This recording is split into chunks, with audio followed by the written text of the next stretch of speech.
जय हिंद दोस्तों।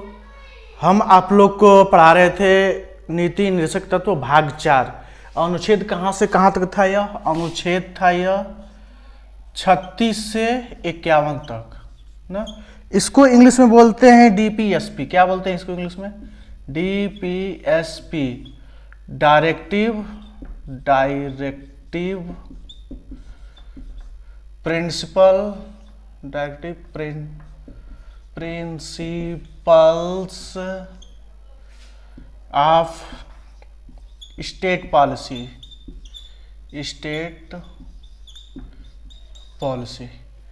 ठीक ना। इस यही पढ़ा रहे थे। भाग 4 नीति निर्देशक तत्व 36 से 51 तक है। आर्टिकल 36 से 51, आर्टिकल 36 से 51 इसको बोलते हैं डीपीएसपी और इंग्लिश में बोलते हैं directive principles of state policy. State की पॉलिसी है, ठीक ना। तो इसमें इस भाग 36 है। 36 क्या है? अनुच्छेद जो 36 में क्या दिया है, पढ़ाया था मैं आप लोग को। अनुच्छेद 36 था परिभाषा। ठीक ना। अनुच्छेद 36 था वो परिभाषा था। जैसे फंडामेंटल राइट्स में अनुच्छेद 12 में क्या है? परिभाषा है ना। उसी तरह यह भी परिभाषा था। और अनुच्छेद जो 37 है 37 में है कि यह परिवर्तनीय नहीं है। न्यायालय में प्रवर्तनीय नहीं है। न्यायालय में परिवर्तनीय नहीं है, वाद योग्य नहीं है।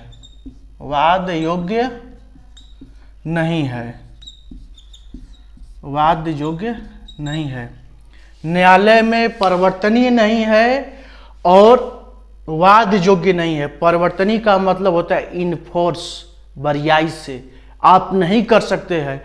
और वाद योग्य मतलब इसमें बहस भी नहीं कर सकते आप। बहस जो है कोर्ट में बहस नहीं कर सकते। ये स्टेट की पॉलिसी है, राज्य की पॉलिसी है। 38 है लोक कल्याण। अनुच्छेद 38 है लोक कल्याण। हम आपको पढ़ा दिए थे लोक कल्याण। सिर्फ एक बार रिवीजन करवाकर नेक्स्ट चल देंगे। लोक कल्याण में क्या आ जाएगा? लोक कल्याण में न्याय आ जाएंगे। 3 न्याय, सामाजिक, आर्थिक, राजनीतिक न्याय 3 हो गए। और अनुच्छेद 38 में यह हो गया। अनुच्छेद 39 में है, अनुच्छेद 39 में क्या है? अनुच्छेद 39 में है स्त्री पुरुष को समान वेतन। ठीक। स्त्री पुरुष को लिख देते हैं। पुरुष को समान काम के लिए, समान कार्य के लिए समान वेतन। और इसी में 39 क जोड़ा गया है। इसी में 39 क, अनुच्छेद 39 क में है, 39 क में समान न्याय, निःशुल्क समान न्याय। मतलब कहीं जाएंगे तो एक समान न्याय होगा, भेदभाव नहीं होगा न्याय करने में। और इसमें निःशुल्क विधि परामर्श सहायता, निःशुल्क विधि सहायता मतलब कानूनी सहायता। आप जैसे अब दरोगा कहीं जाएंगे, चाहे राशन कार्ड बनवाना है तो कोई परामर्श आपको देगा तो पैसा नहीं लेगा इसके लिए। और समान न्याय, सबके लिए समान न्याय होगा। ये तो बता दिए हैं अनुच्छेद 39। समान न्याय, निःशुल्क विधि सहायता। विधि मतलब यही न्याय होता है। विधि का मतलब न्याय। जो चाहिए, परामर्श चाहिए, वो फ्री मिलेगा, पैसा उसमें नहीं लगेगा। 39 का हो गया। और एक बताए थे अनुच्छेद 40 ग्राम पंचायत को लेकर महात्मा गांधी और अंबेडकर जी में बहुत बहस हुई क्योंकि अंबेडकर जी ग्राम पंचायत के फेवर में नहीं थे और जो गांधी जी थे वो इसके फेवर में थे, ग्राम पंचायत के फेवर में थे। तो यह 40 तक तो एकदम कंप्लीट कर दिया था, ठीक ना। अब 43 तक कंप्लीट कर दिया था, लेकिन 41, 42, 43 ज़्यादा इम्पॉर्टेंट है। इसके बारे में खुद थोड़ा विस्तार से समझते हैं, ठीक ना। अब देखते हैं अनुच्छेद 41 जो है, कुछ दशाओं में सरकारी सहायता, कुछ दशाओं में सरकारी सहायता मिलेगी। और कैसा? बुढ़ापा, विकलांग और शिक्षा। बुढ़ापा में जो सहायता मिलेगी ना, जब राज्य सरकार ही देगी। जो बुढ़ऊ लोग हैं वो जाकर बरियाई से नहीं, कोर्ट में नहीं जाएंगे कि नहीं हम बूढ़े हो गए हैं, हमको पेंशन चाहिए। ऐसा बोल ही नहीं सकते हो, कोर्ट में नहीं कर सकते। ये सरकार चाहेगी तभी मिलेगा इनको बुढ़ापा में पेंशन। जब सरकार के पास व्यवस्था होगी, सरकार देगी तभी होगा। ये बरियाई से इन्फोर्स नहीं कर सकते हैं उसमें। और विकलांगों के लिए साइकिल जो बढ़ती है ना, वही सरकार जब चाहेगी तभी। और विकलांग जो हैं वो जाकर कोर्ट में कहें कि नहीं मुझको साइकिल चाहिए, चलने में बहुत दिक्कत हो रही है, तो कोर्ट इन्फोर्स करेगा नहीं। इन्फोर्स तो कोर्ट इसमें करेगा ही नहीं एकदम। शिक्षा, देखिए इसमें क्या है सबसे बड़ी बात कि जो शिक्षा है ना, इसमें प्रौढ़ शिक्षा इसी में दर्शाया गया है। प्रौढ़ शिक्षा, प्रौढ़ शिक्षा, प्रौढ़ शिक्षा, प्रौढ़ शिक्षा किसमें? अनुच्छेद 41 में है प्रौढ़ शिक्षा। क्वेश्चन आएगा कि प्रौढ़ शिक्षा किस अनुच्छेद में है? नीति निर्देशक तत्व के चाहे किस भाग में है, भाग 4 में है, और किस अनुच्छेद में है? 41 में है प्रौढ़ शिक्षा। मतलब बुढ़ऊ लोग के लिए भी कहीं कहीं खुला है, सरकार व्यवस्था करती है, करेगी, चाहे व्यवस्था होगा तभी तो करेगी, की भी है। ऐसे प्रौढ़ शिक्षा ऐसे कि अब जैसे बूढ़े लोग हो गए हैं, 60-70 साल के बूढ़े हो गए, तो अब क्या करेंगे?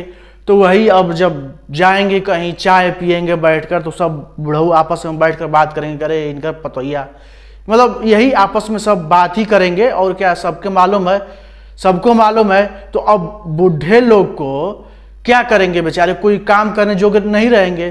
तो इनके लिए प्रौढ़ शिक्षा की व्यवस्था की गई है, ताकि ये जो है व्यस्त रहें और कुछ जानकारी, क्योंकि पढ़ने की कोई उम्र तो होती नहीं है, ठीक है ना। इसलिए प्रौढ़ शिक्षा जो है अनुच्छेद 41 में नीति निर्देशक तत्व में है। आज सबसे इंपॉर्टेंट देखिए, अनुच्छेद जो 42 है ना, इसमें से क्वेश्चन हमेशा पूछता है ऐसे, क्योंकि यह महिलाओं के लिए है, यह स्त्रियों के लिए है, स्त्रियों के लिए, ठीक है ना। इसीलिए इसमें से ज्यादा, जैसे प्रसूति सहायता किस अनुच्छेद में है? प्रसूति सहायता इसी अनुच्छेद में, अनुच्छेड 42 में है। न्याय संगत, इनको जो काम मिलना चाहिए महिलाओं, जैसे गर्भवती महिलाएं हैं तो उनको ऐसा काम दे देंगे कि वो कर ही नहीं पाएंगे। जैसे ग्रुप डी में जो महिलाएं भर्ती हो गई हैं, वो गर्भवती हो गई तो क्या करेंगे? तो ज़्यादा उनसे वजन वाला काम करवाएंगे? नहीं करवाएंगे आप। तो इसीलिए न्याय संगत काम उनके साथ होना चाहिए, और ऐसे नहीं, गंदा काम नहीं।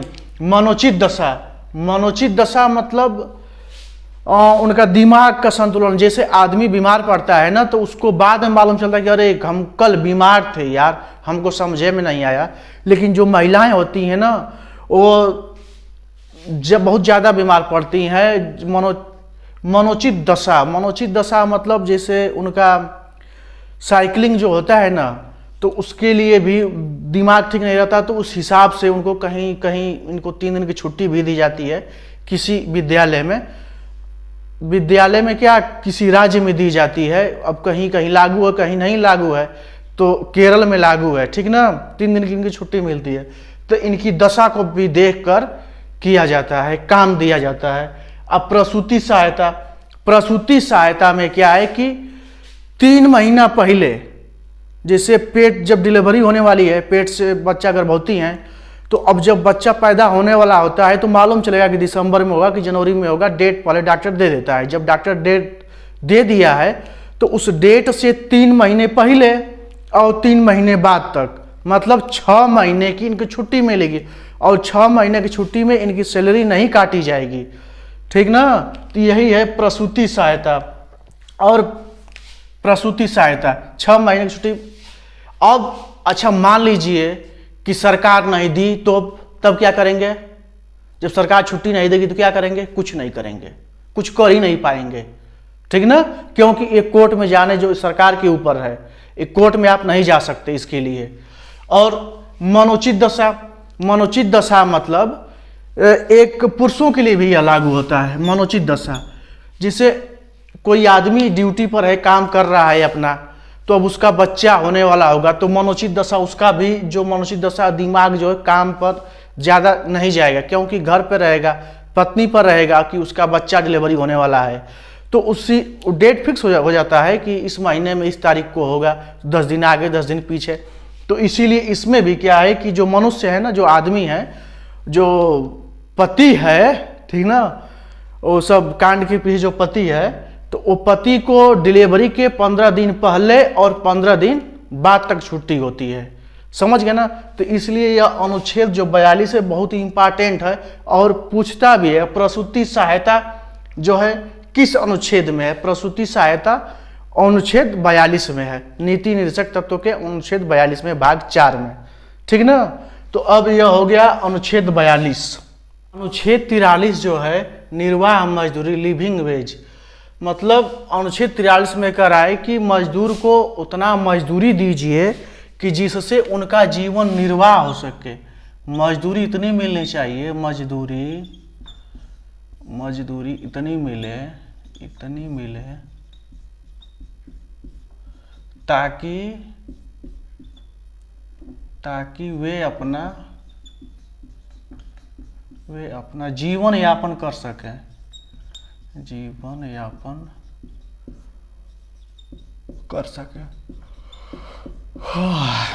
देखिए 43 है कि निर्वाह मजदूरी इतने मिले ताकि वे अपना जीवन निर्वाह कर सकें, ठीक ना। लेकिन अब एक अनुच्छेद 13 क्या बोलता है, अरे अनुच्छेद 23, अनुच्छेद 24 है 6 से 14 वर्षों के बच्चों को खतरनाक कामों में नहीं लगा सकते। लेकिन अनुच्छेद 23 की क्या है, आप बेगारी नहीं करा सकते। क्या है, बेगारी नहीं करा सकते। अनुच्छेद 13 देखिए, आप एकदम याद करिए, मैं पढ़ा रहा हूं, पूरा अनुच्छेद याद रहे। अनुच्छेद 13 क्या है,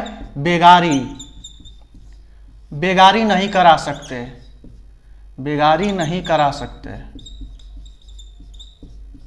ठीक ना। देखिए निर्वाह मजदूरी इतनी मिले ताकि वे अपना जीवन यापन अच्छे ढंग से कर सकें। लेकिन अब इसमें क्या है, अनुच्छेद 13 में बेगारी नहीं करा सकते। आप उनको बेगारी नहीं करा सकते, बिना मतलब काम कराकर पैसा आप न दें, ऐसा आप नहीं कर सकते।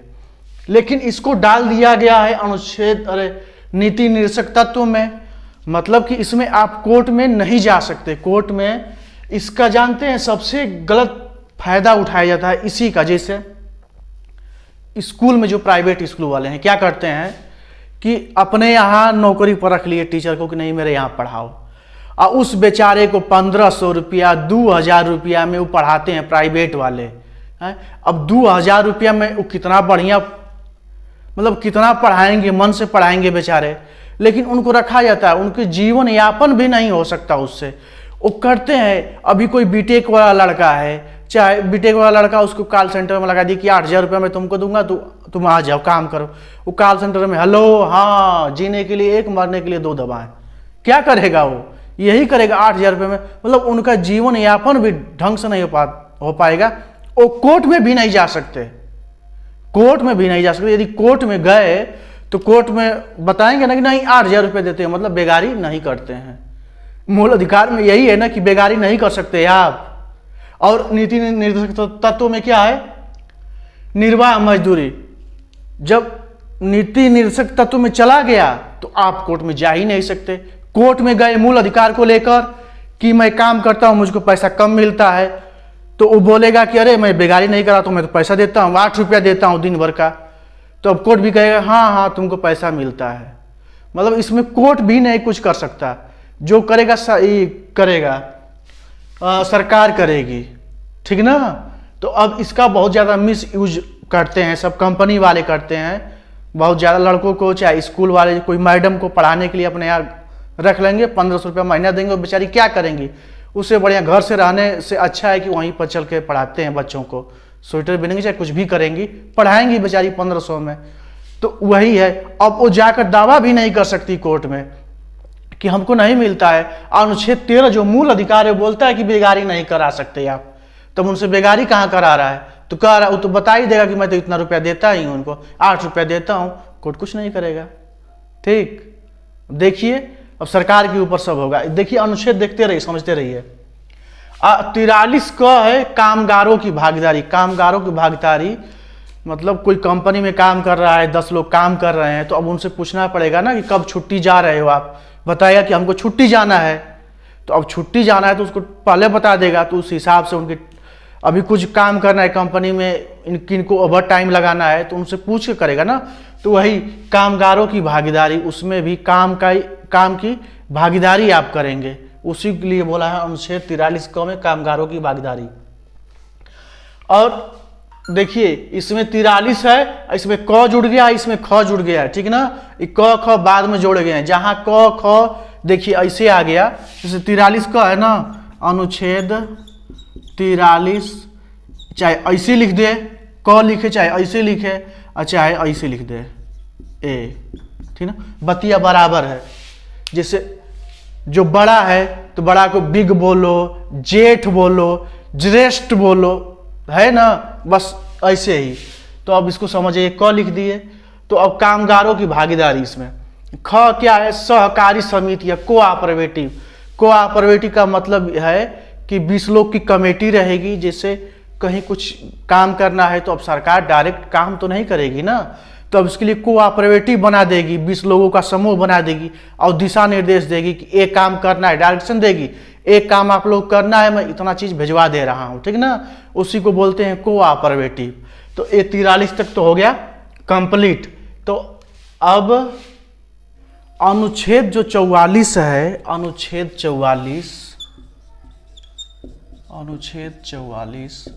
समान सिविल संहिता। देखिए समान सिविल संहिता, समान सिविल संहिता इंग्लिश में बोलेंगे समान को यूनिफॉर्म सिविल संहिता कोड, यूनिफॉर्म सिविल कोड जो सरकार लाने की तैयारी कर रही है। और बहुत ही यही चीज बहुत क्वेश्चन आता है यह एग्जाम में कि समान सिविल संहिता यूनिफॉर्म सिविल कोड किस अनुच्छेद में है, ठीक है ना। इसको अच्छे से समझते हैं यह क्या है।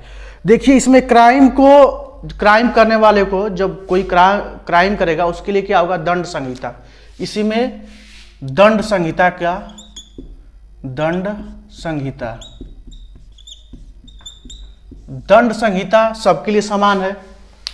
जब क्राइम कोई करेगा तो दंड संहिता तो सबके लिए समान है ना, इसी में दंड संहिता आ गया। और आचार संहिता, चुनाव आचार संहिता, ठीक ना। समान सिविल संहिता में दंड संहिता भी है, आचार संहिता भी है। दंड संहिता मतलब कि जो क्राइम करेगा, चाहे हिंदू करे चाहे मुस्लिम करे, तो अब क्राइम जब कर देगा तो उसके लिए तो बराबर ही तो लगेगा सजा तो बराबर होगी ना, कि अलग अलग सजा होगी, कि हिंदू कर दिया उसके लिए अलग सजा, मुस्लिम कर दिया उसके लिए अलग सजा, ऐसी बात नहीं है ना। और आचार संहिता, जब चुनाव होता है, चुनाव कहीं भी हो, चाहे यूपी में हो, बिहार में हो, मध्य प्रदेश में हो, कहीं भी हो, वोट डालने से 48 घंटे पहले रोक लगा दी जाती है ना। आचार संहिता तो 6 महीने पहले लग जाता है, लेकिन चुनाव 48 घंटे पहले रोक लग जाती है कि आप प्रचार नहीं कर सकते। यदि करेंगे तो आचार संहिता आप पे लागू होगा, सबके लिए बराबर है। इसी टाइप का है यूनिफॉर्म सिविल कोड। और सरकार किसको लाने के चक्कर में है? देखिए विवाह,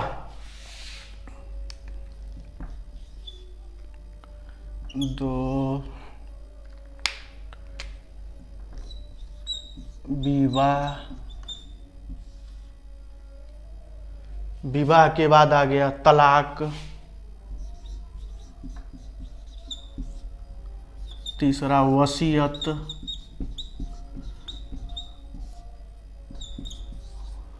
चौथा गोद। ठीक ना।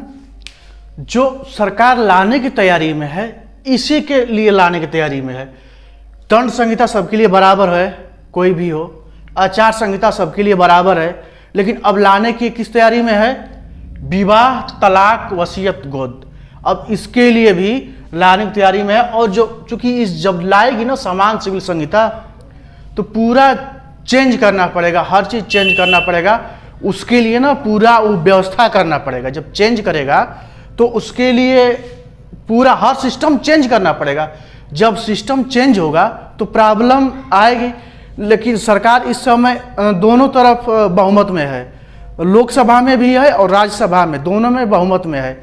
फिर भी वो लाने में टाइम लगा रही है। क्यों? क्योंकि सरकार इसके लिए पहले तैयारी कर रही है, पूर्ण रूप से तैयारी कर रही है।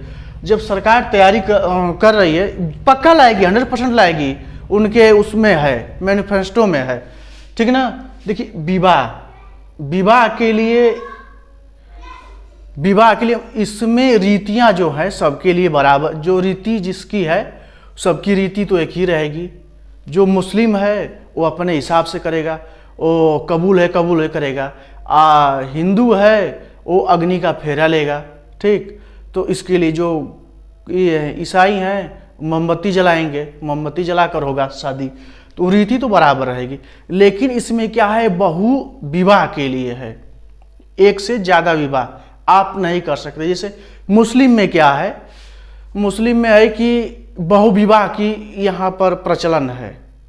इस्लाम में जैसे कि अभी कब शादी कर सकता है? जब उसकी पहली बीवी मर गई हो तो वो दूसरी शादी कर लेगा।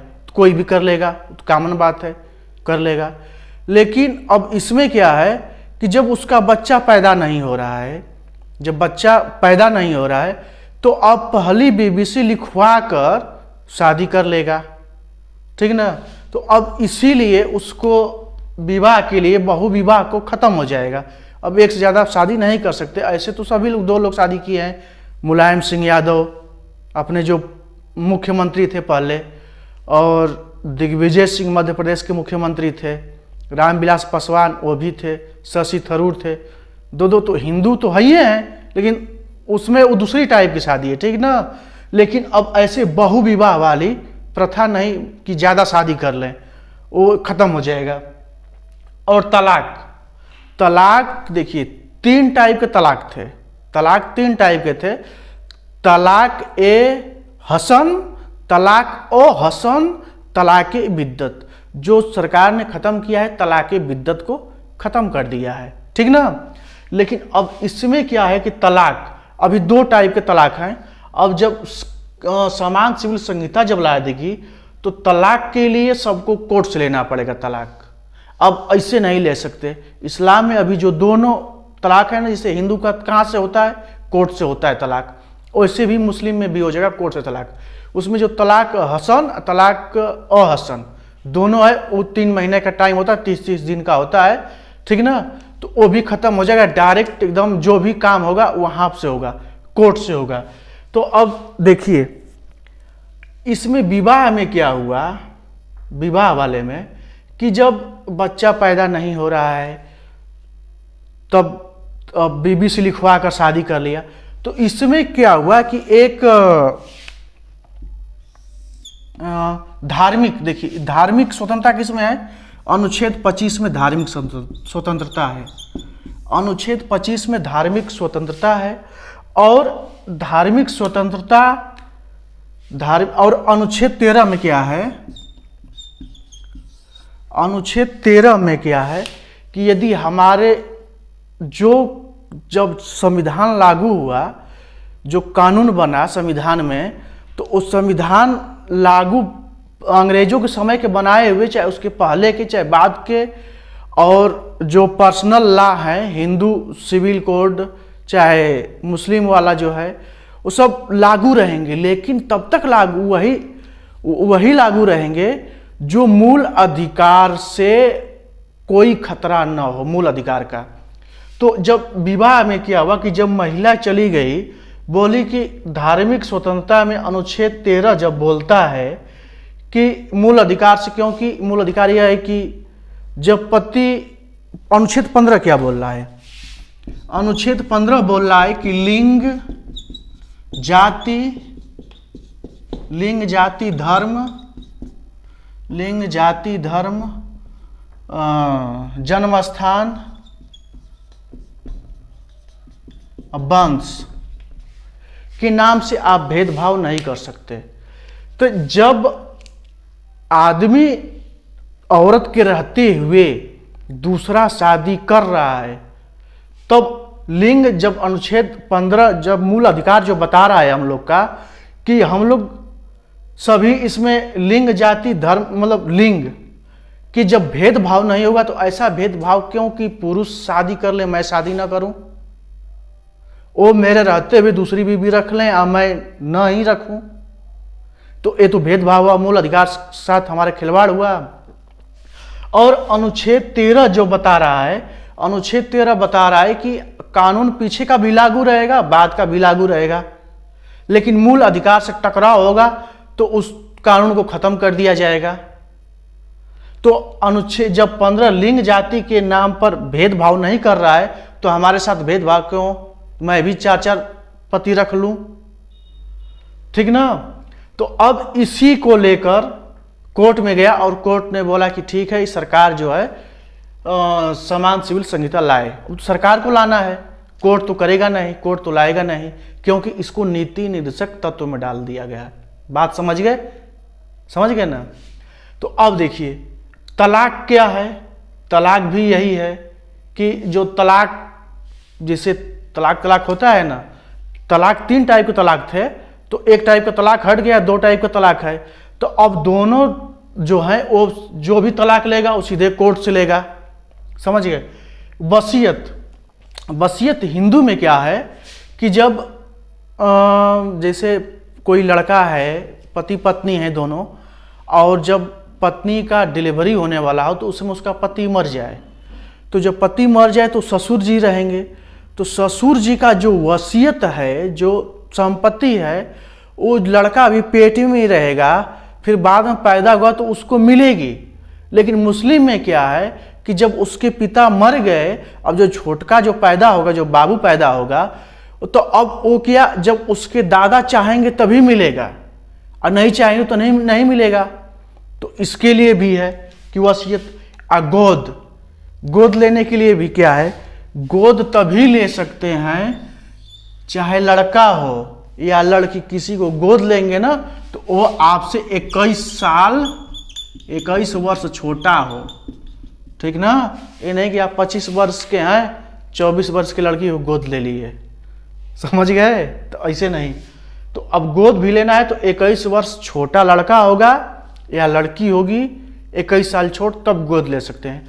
और यही है समान सिविल संहिता, और इसी को लेकर बहुत बवाल चलता है। और जो भैया लोग हैं जो डिबेट करते हैं, देखते हैं, कहते हैं कि ऐसे कर देंगे तो इस्लाम खतरे में पड़ जाएगा। कैसे इस्लाम खतरे में पड़ जाएगा, बताइए कैसे इस्तेमाल, जो इस्लाम है खतरे में पड़ेगा? नहीं पड़ेगा।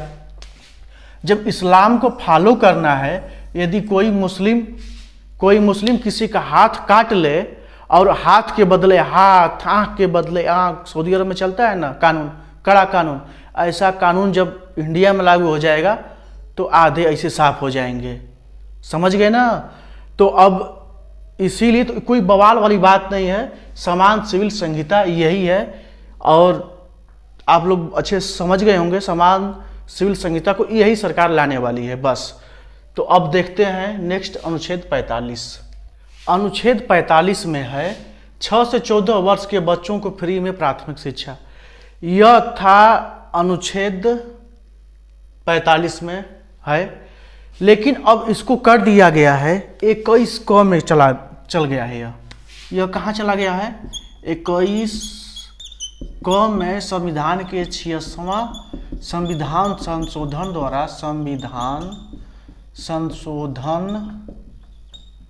संशोधन द्वारा, ठीक है ना, 2002 में इसको मूल अधिकार में जोड़ दिया गया।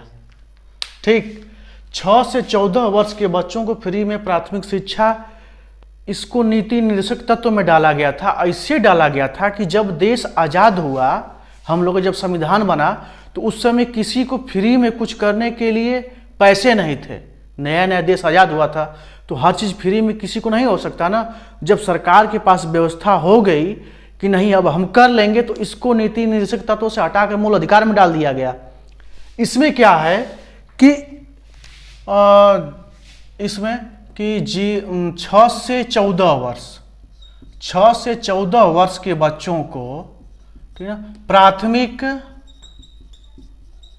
प्राथमिक शिक्षा जो है फ्री में दी जाएगी, अनिवार्य रूप से दी जाएगी। ये राइट टू एजुकेशन है यह। लेकिन अब जो बच्चा पैदा हुआ 0 से 6 वर्ष के जो बच्चों को, वो क्या करेंगे, उनके लिए सरकार हेल्थ की व्यवस्था की है। HELTH, हेल्थ, स्वास्थ्य के लिए। जैसे बच्चा पैदा होता है तो उसको फ्री में BCG का टीका, फिर पोलियो का टीका लगता है ना, उतने महंगे टीके होते हैं, वो लगता है इसीलिए लगता है, ये हेल्थ के लिए लेकर लगता है। यह 21 क में जोड़ा गया है। अब पहले किस में था, पहले नीति निर्देशक तत्व में था, पहले नीति निर्देशक तत्व में। और जो चीज नीति निर्देशक तत्व में है वो सरकार के ऊपर डिपेंड है कि सरकार देती है कि नहीं देती है, ठीक ना।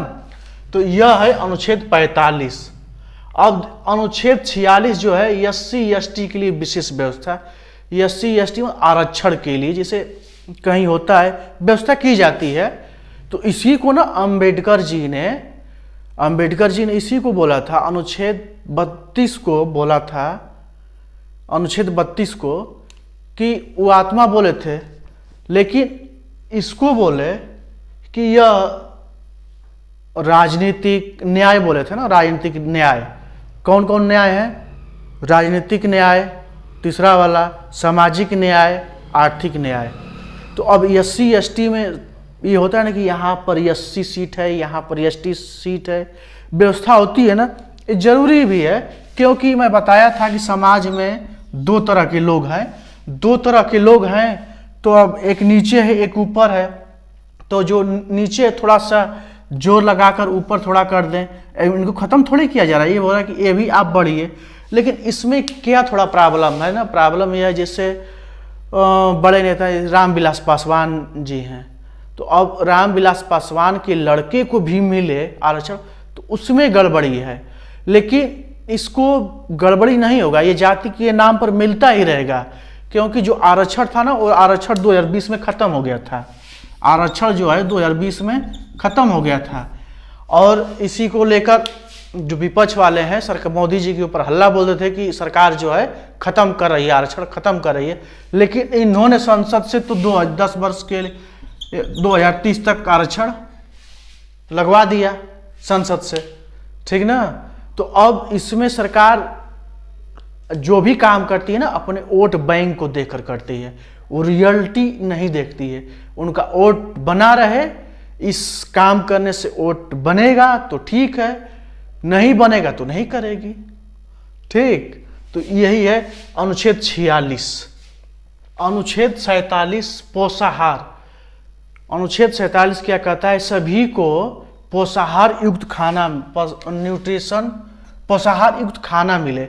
जैसे सबको मिलता है ना 2 रुपये किलो, जो गरीब हैं 2 रुपया किलो चावल गेहूँ, सरकार इतने महंगा खरीदती है ना, तो 2 रुपये पर केजी गेहूँ चावल। भाई जो अमीर है तो खाते ही हैं, गरीब कैसे खाएंगे। तो उनके लिए भी गेहूँ चावल दाल हर चीज़ पोषाहार युक्त भेजती है। इसी अनुच्छेद 47 के तहत पोषाहार युक्त खाना जो शरीर में लगे। अमीर आदमी क्या है, वो तो खाते ही हैं अच्छे से, लेकिन जो गरीब हैं, और सरकार इतना महंगा खरीदती है और 2 रुपया 1 रुपया किलो ऐसे करके वो देती है, ठीक ना। इसी के तहत मिड डे मील चलाया जाता है, इसी के तहत मिड डे मील की जिसमें खाना मिलता है। तो ये अनुच्छेद 47 के तहत। और इसी में है नशीली दवा पर प्रतिबंध। सरकार जो है नशीली दवा पर प्रतिबंध लगाएगी। जो नशीली दवाएं हैं जैसे कोरेक्स था ना, कोरेक्स पर प्रतिबंध लग गया है, अब कहीं मिलता होगा, इसे चोरी छुपे तो हर चीज़ मिलती है, तो सरकार नस्ली दवाओं पर जो कोरेक्स था उस पर प्रतिबंध लगा दी है। और देखिए शराब पर प्रतिबंध, यह शराब पर प्रतिबंध आप नीति निर्देशक तत्व में जब सरकार चाहेगी तभी बंद होगा, जब सरकार नहीं चाहेगी तो बंद नहीं होगा। तो यह देखिए जो राज्य सरकार होती है ना, अपनी स्थिति देखती है कि मेरी पास जो आज जैसे शराब में टैक्स बहुत ज़्यादा मिलता है, तो अब देखेगी कि मेरे पास धन है कि नहीं, इसके पास ज़्यादा धन है तो बंद कर सकती है, और वहाँ से भी सेंट्रल से भी आदेश है कि आप बंद कर सकते हैं, शराब पर प्रतिबंध लगा सकते हैं। क्योंकि राज्य सरकार जो होती है ना, राज्य सरकार इससे टैक्स जब वसूलती है तो 100% तो दे देती है, सेंट्रल को देती है, सेंट्रल सरकार को, केंद्रीय सरकार को।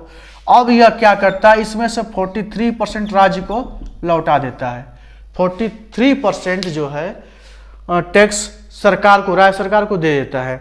और इसी से शराब से बहुत ज़्यादा कमाई होती है, इसलिए राज्य सरकार लगाते नहीं है। लेकिन केंद्र का कहना है कि यदि कोई राज्य यदि शराब पर प्रतिबंध लगाता है तो उसको और ज़्यादा टैक्स देंगे, हम बढ़ाएंगे और टैक्स बढ़ा देंगे। लेकिन ऐसा होता नहीं है, बिहार में बंद है। और यदि टैक्स, इसमें से टैक्स जब छूट हो जाएगा ना, तो बहुत सारे, जब टैक्स में छूट होगा तो जो शराब है बहुत सस्ता हो जाएगा। अब जो शराबी हैं अब बंद हो जाए तो क्या करेंगे, लेकिन जुगाड़ कहीं से ना कहीं कर ही लेंगे, बहुत महंगा मिलेगा। तो इसीलिए शराब पर प्रतिबंध राज्य सरकार लगा सकती है। राज्य सरकार का जब मन करेगा तब आप कोर्ट में जाकर नहीं फोर्स कर सकते कि नहीं शराब बंद करा, कि ना बंद करो, सरकार बोले कि नहीं बंद करो, क्या करोगे, कुछ नहीं करोगे आप, क्योंकि मूल अधिकार नहीं है आपका, ठीक ना। इसीलिए नीति निर्देशक तत्व में डाला गया है। और अनुच्छेद 47 में है शराब पर प्रतिबंध राज्य सरकार चाहे तो लगा सकती है। अनुच्छेद 48 है में कृषि और पशुपालन को बढ़ावा दिया गया है। कृषि से जो रिलेटिव जो सामान होते हैं ना, बहुत सस्ते में मिलते हैं, इसमें जो सामान होते हैं बहुत सस्ते में मिलते हैं, मशीनरी सामान, ठीक ना। जो मशीनरी सामान है वो मशीनरी सामान सस्ते में मिलते हैं। जैसे ट्रैक्टर है, अब ट्रैक्टर सस्ता मिल जाता है, लेकिन इंजन उसका कितना पावरफुल होता है, उसी का इंजन कार में लगा दिया जाए कितना महंगा मिलेगा, बहुत ज़्यादा महंगा मिलेगा। तो कोई भी मशीनरी सामान हो, कृषि के लिए बहुत सारी क्रांतियाँ आई, जैसे क्रांति इसमें आई, हरित क्रांति थी, हरित क्रांति, पीली क्रांति, ठीक ना, ये क्रांति आई है सब मशीनरी सामान में। और जो इसमें सस्ता लोन भी मिलता है, जो नाबार्ड है, नाबार्ड सस्ता लोन प्रोवाइड करवाता है किसानों को, ठीक ना।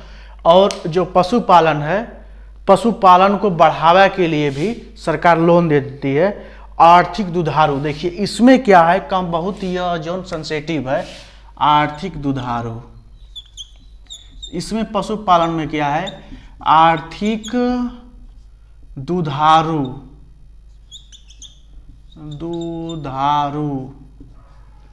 जो दुधारू आर्थिक दुधारू पशु हैं उनकी हत्या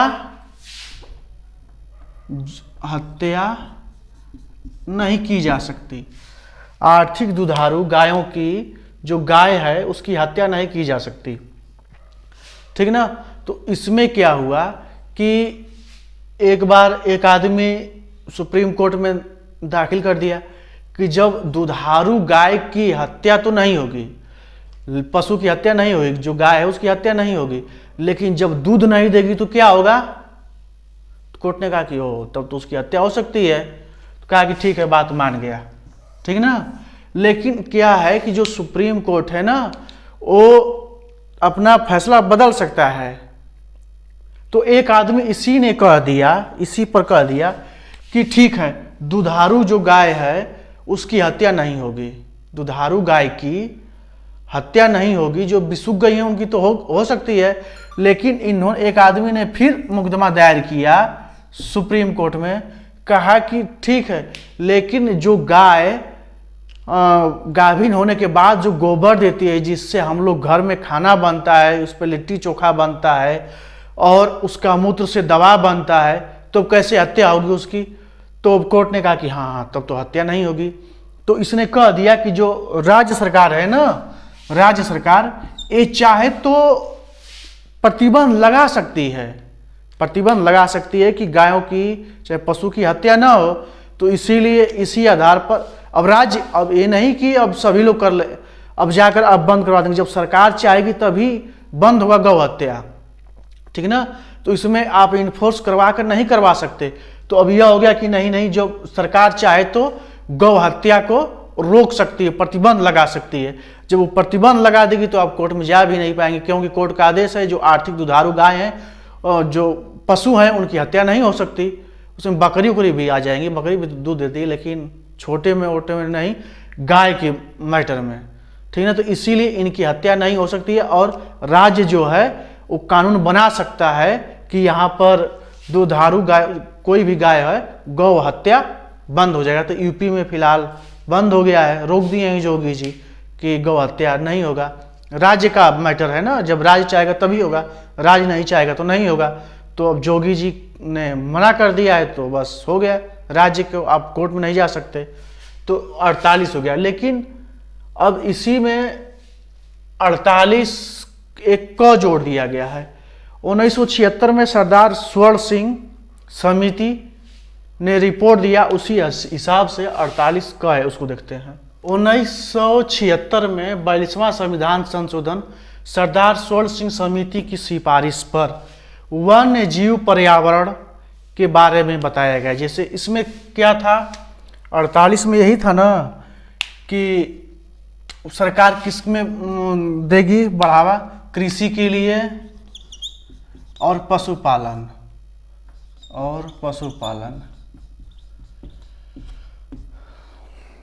ठीक ना।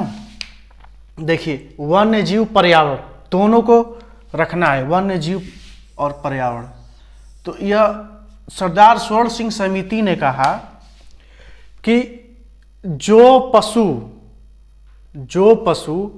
दूध मीट मांस देते हैं उनको डाल दीजिए पशुपालन में, ठीक ना। जो पशु मीट मांस दूध देते हैं वो हो जाएंगे पशुपालन में। और जो ऐसे जैसे शेर, टाइगर, हाथी है ना सब, गैंडा, तो अभी क्या करेंगे, दूध तो देते नहीं है, मांस तो खाएंगे नहीं, खुद एक मार के खा जाएंगे आपको। तो अब इनको डाल दीजिए किसमें, पर्यावरण में, वन्य जीव में, वन में रहने वाले जीव में उसको डाल दीजिए।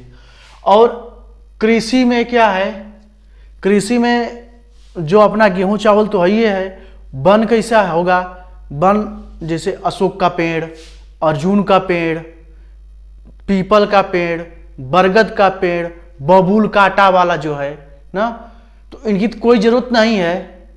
कुछ जरूरत है, कुछ देते हैं खाने के लिए, नहीं। बबूल क्या देता है, लेकिन ये ऑक्सीजन देते हैं, तो इनको बना दीजिए वन, ठीक ना। तो इसी के तहत स्टेट 48 क में क्या है, 48 क में यही क जोड़ दिया गया ना, क में। अब इसमें यह हो गया है कि जो राज्य है ना, राज्य वो पार्क को बढ़ावा देगी। जैसे दुधवा नेशनल पार्क की स्थापना हुई, इसी के तहत पार्क की स्थापना हुई 48 क के तहत 1976 में 42वां संविधान संशोधन सरदार स्वर्ण सिंह समिति के आधार पर। समझ गए ना। तो 48 क क्या करेगा, जो पार्क है, जैसे दुधवा पार्क है ना, दुधवा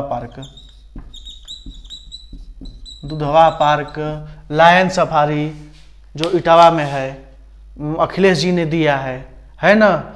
तो अब ऐसे ही जीवों की वहां पर पर्यावरण भी सही रहे, उसके लिए व्यवस्था कौन करेगा, सरकार करेगी स्थापना। और सिटीजन क्या करेंगे, सिटीजन माने नागरिक, नागरिक क्या है, वन्य जीव जंतु को बचाएंगे, मारे खाएंगे नहीं। लेकिन देखते ही हैं आजकल जो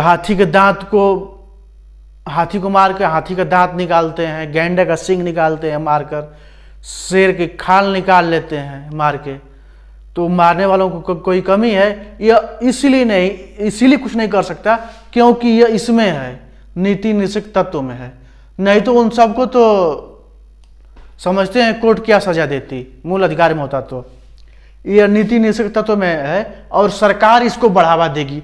और नागरिक क्या करेंगे? वन जो है उनको नुकसान नहीं पहुंचाएंगे, भले लगाएंगे ही।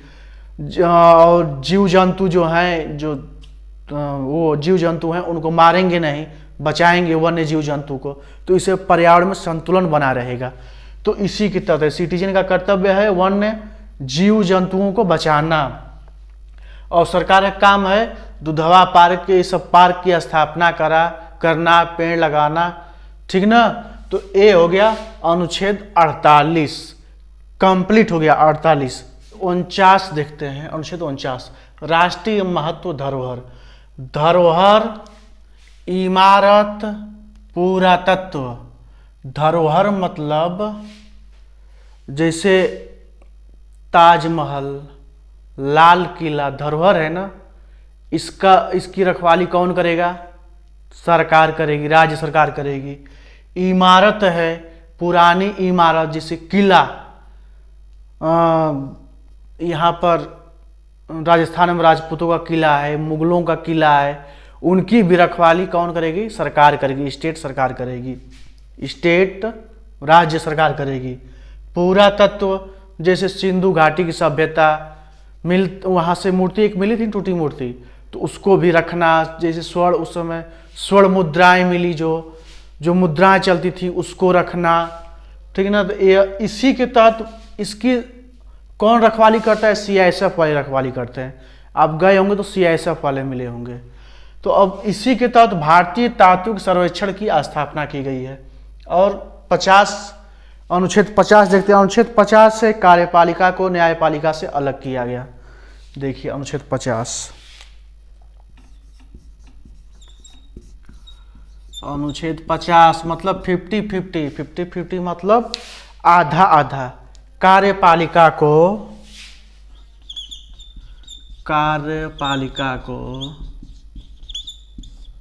न्यायपालिका से अलग किया गया। एक होता है विधायिका, क्या होता है? विधायिका,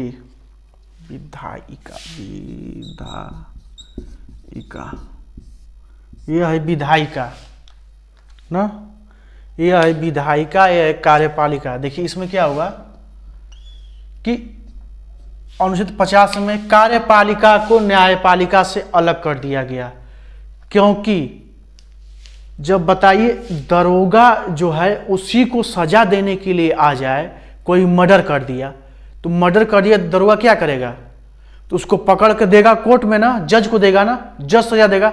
यदि वही सजा देने लगे दरोगा तो पैसा लेगा, 10 लाख देगा, छोड़ देगा। समझ गए? 10 लाख देगा, कोई देगा, छोड़ देगा। अब इसमें बहुत गड़बड़ी होने लगी, तो उसी समय कार्यपालिका को न्यायपालिका से अलग कर दिया गया।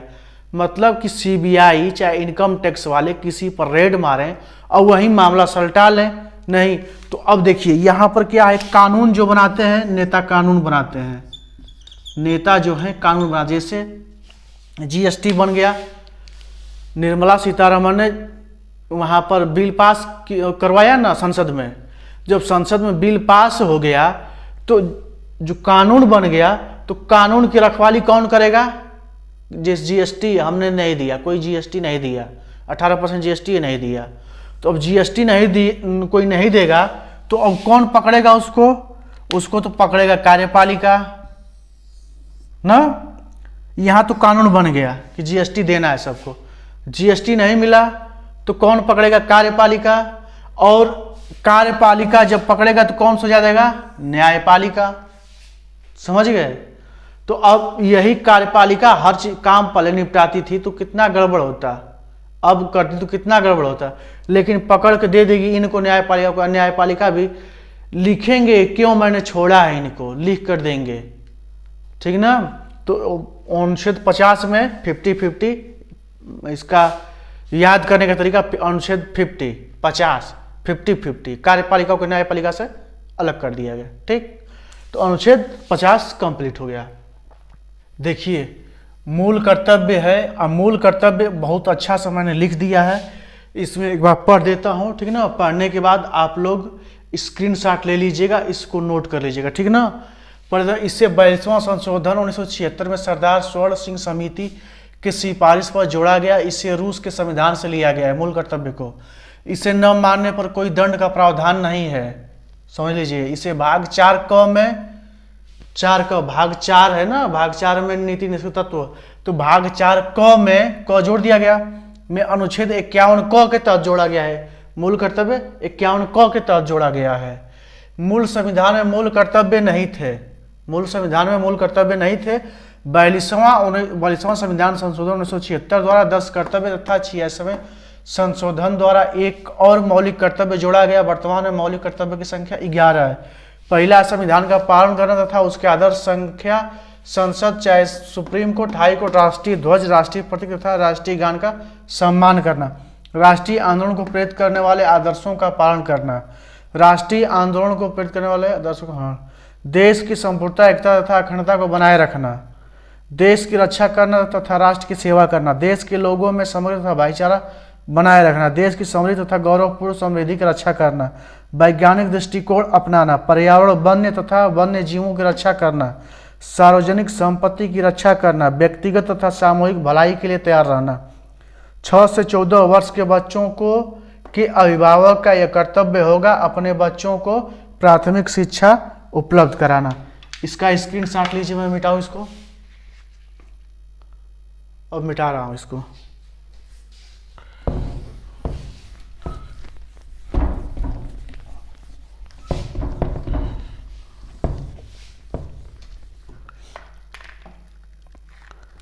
राष्ट्रीय मानवाधिकार संगठन, राष्ट्रीय मानवाधिकार संगठन, इसकी स्थापना 1993 में हुई। 1993 में हुई इसकी स्थापना। और इसमें जो मेन अधिकारी होगा वो रिटायर्ड जज होगा। रिटायर्ड जज जो होगा राष्ट्रीय मानवाधिकार संगठन का मेन हेड होगा। इसके अलावा 7 सदस्य होंगे, ठीक ना। 7 सदस्य जैसे भी हो, राजनीति हो और या कहीं कानून से हो। तो राष्ट्रीय मानवाधिकार हो गया। तो राष्ट्रीय मानवाधिकार के बाद एक और है शोषण। शोषण से कमजोर वर्ग की रक्षा करना हमारा मूल कर्तव्य नहीं है। शोषण से कमजोर वर्ग की रक्षा करना हमारा मूल कर्तव्य नहीं है, उसमें, ठीक ना, मूल कर्तव्य नहीं है। लेकिन सामूहिक भलाई के लिए करेंगे ना, दिया है ना, सामूहिक भलाई के लिए आप कर सकते हैं हर काम, सामूहिक या व्यक्तिगत भलाई के लिए, ठीक ना। तो अब आपका नीति निर्देशक तत्व लगभग एकदम कंप्लीट हो गया है। और हाँ, कंप्लीट हो गया है पूरा, ठीक ना। अब मूल अधिकार और नीति निर्देशक तत्व में अंतर, थोड़ा इसको देख लेते हैं, अंतर क्या है। बस यही देखना है, इसके बाद तो सब हो गया। लंबा वीडियो बन गया है यह, बहुत ज़्यादा। देखिए, मूल अधिकार, मूल अधिकार और नीति निर्देशक तत्व, नीति निर्देशक तत्व खूब बढ़िया से पढ़ लिए हैं आप लोग। इसको आप लोग तो बता ही सकते हैं इसमें क्या है, अंतर है, ठीक ना। पहला अंतर तो इसका यही है कि यह जो है मूल अधिकार जो है यूएसए से लिया गया है। कहाँ से लिया गया है? यूएसए से लिया गया है। और नीति निर्देशक तत्व कहाँ से लिया गया है? आयरलैंड से लिया गया है। आयरलैंड से, आयरलैंड से लिया गया है, ठीक ना। अच्छा, हाँ, इसे भाग 3 में रखा गया है, रखा गया है। इसे भाग 3 में रखा गया है। इसे भाग 4 में रखा गया है।